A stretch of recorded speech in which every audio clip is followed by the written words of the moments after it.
Is that a tornado forming, bro? Bro, what the heck?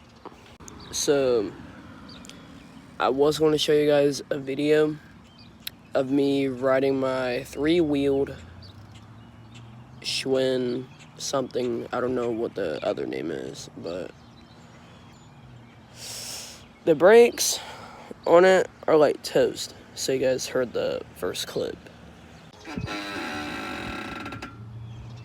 Yeah, that's not good. That's not good. So it's starting to rain and we have a tornado warning. You guys might remember this area right here is me and my brother that drifted our bikes right there. Check that video out. It's really old. It's like an old video. So look up Marshall Boyles doing bicycle drifts. I had a little bike at the time, so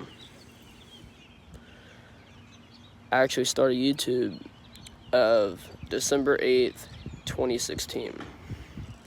I've been doing it since.